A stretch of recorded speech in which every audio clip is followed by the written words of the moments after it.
Welcome to Inspired by JimmyL, a podcast that inspires freedom through authenticity.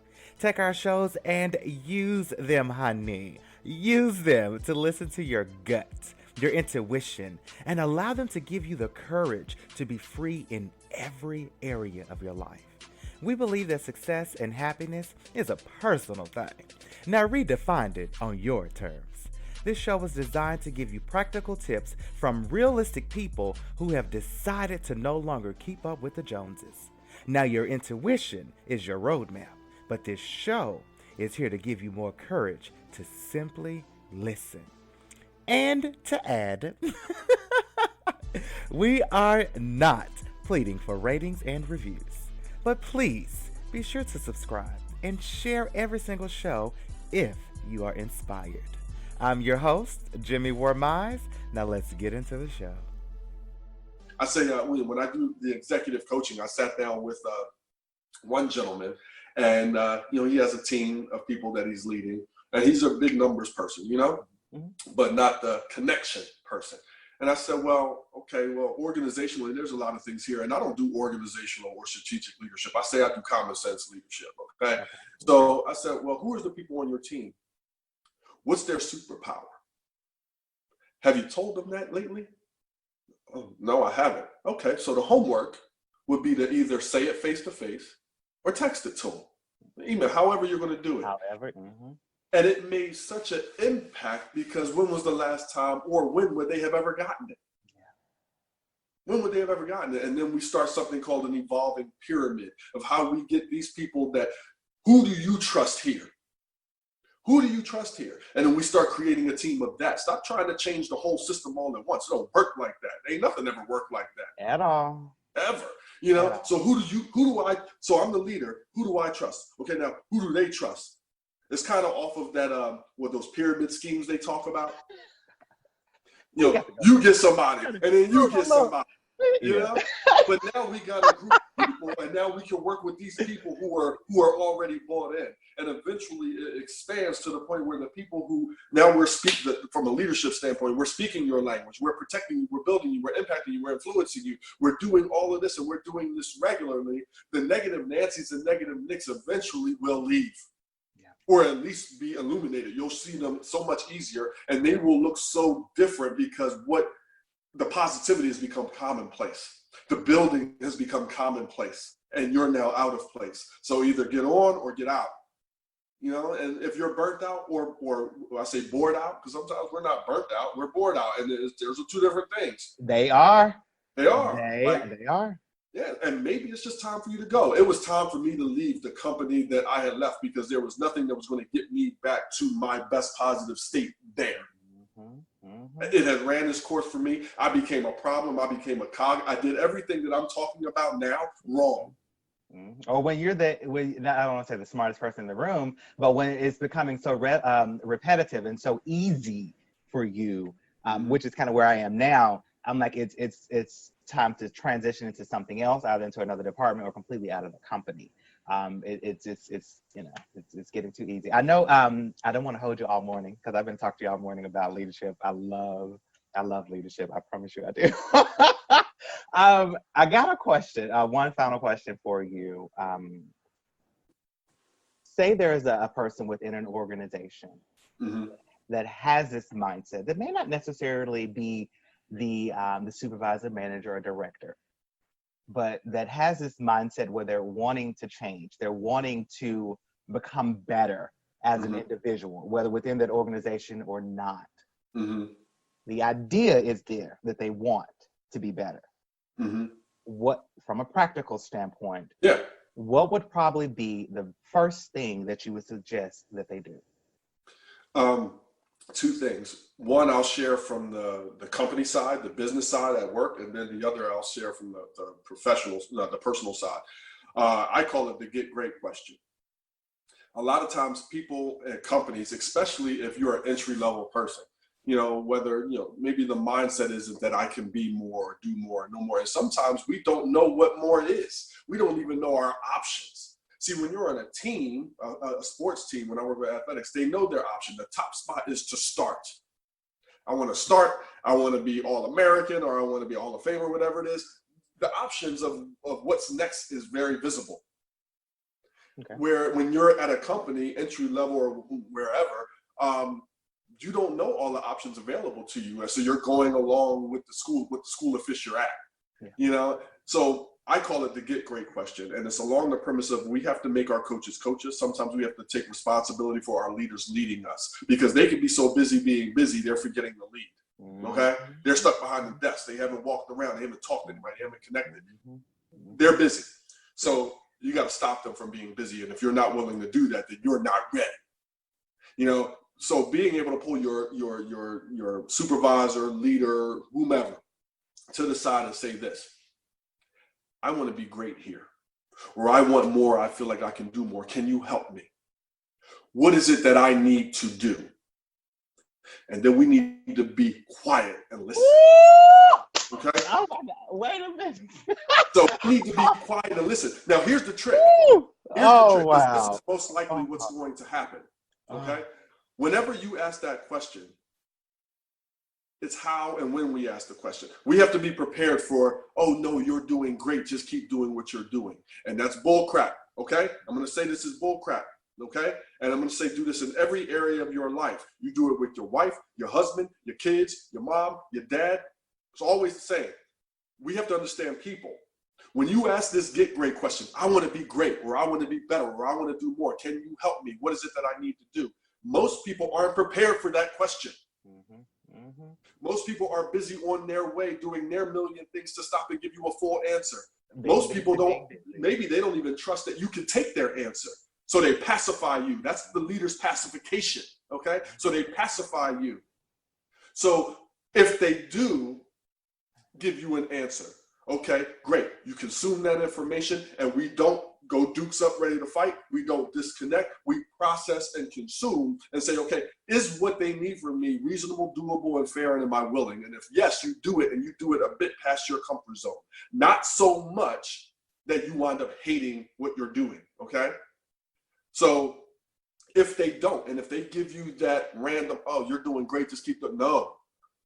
Listen, I'm really serious and I do want to answer. How about I come back and ask you tomorrow, or when's a great time for us to schedule a conversation, because I really want this answer, because I want to be great here. I want to make a difference here.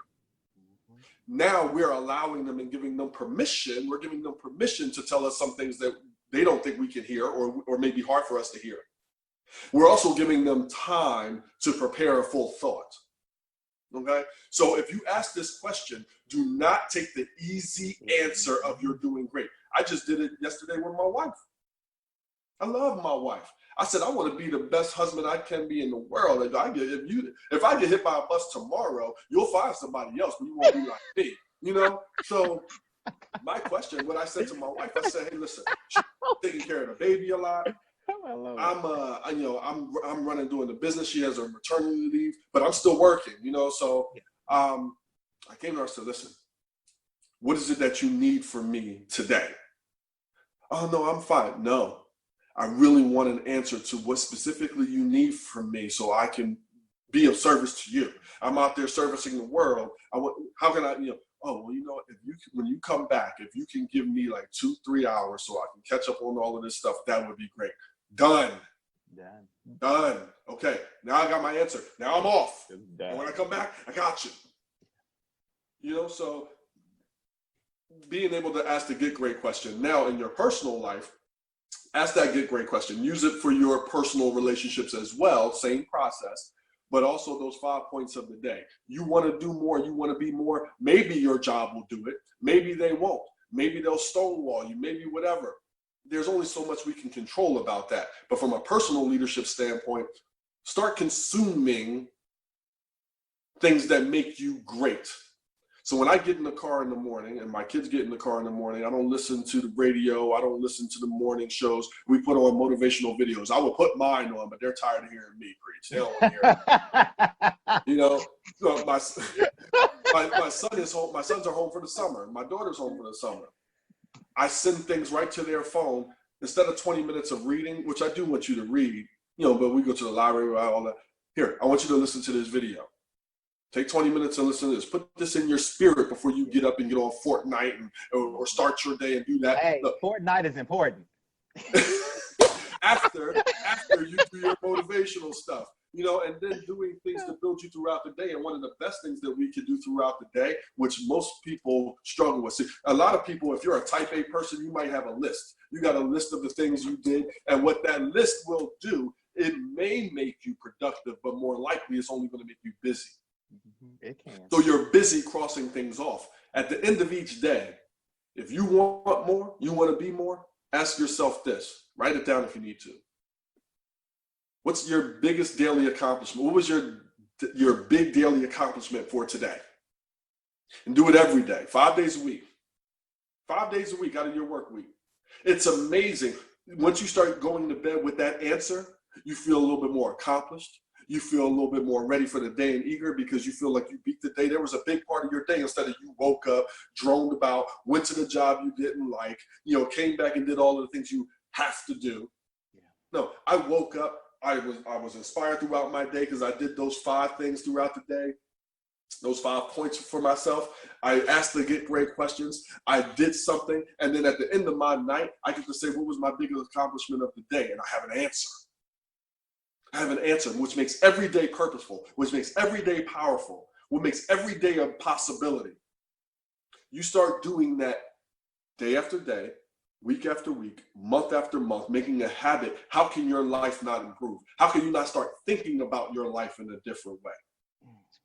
So that's my answer from a personal standpoint and also from a professional standpoint. When we start doing that, you're going to evolve as a person, partner, parent, and professional. And it doesn't mean that you might leave that job. Some relationships might end. You know, some other things might happen. I'm not saying it's going to be easy. I'm just saying it's going to be worth it. That is a good place to end. Okay. That is a great, I have enjoyed this conversation. It has opened my eyes up on just a few of the things, and some practical things. Like I knew it, but I didn't know it, you know, type things. And it's in my forethought right now, and I like that. Oh man! And I tell you, the one thing, you know, we talked about the 5 parts of the day. Like I don't want to minimize the returning home part, that 4th stage, that 4th part of your day. Because whether you liked your job or you liked all of that or whatever your definition of success is, when you come home, smile and realize this is where you've chosen to be. Mm-hmm. Just like your employer didn't wake you up at gunpoint to come to the job you're miserable about or frustrated with. Neither did your partner, hopefully. That would be awful. You know?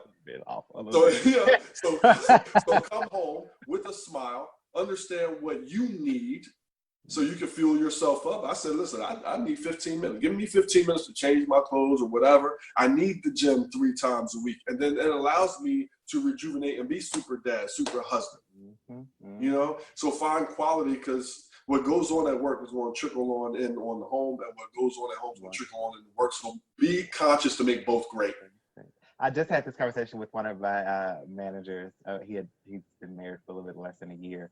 And so I was asking him about marriage and how it has changed him. But he's not saying he's needy, but he's a little bit more clingy with his wife. And so he loves to have her there. But that's their relationship. Mm-hmm. And I was telling him, I was like, I would freaking go insane. I could not deal with that. Because I'm with you. Like, I need my space for a second. Like, I got to process. I got to get all of this work stuff off of me now that I'm home, because my home life is different and it's completely different. And so I was like, I love that you said that. And obviously that works for you and your relationship, but you're probably the second or third person that I've ever heard say that, you know, that you need that separation. You need that time to just kind of, you know, reflect, you know, and collect your own thoughts and then go in to be that leader. You know, now some people do it different. I was working executive coaching. God said, listen, I got small kids at home. Me just sitting down for 15 minutes ain't gonna happen. I need to take a shower because ain't nobody gonna come in the shower.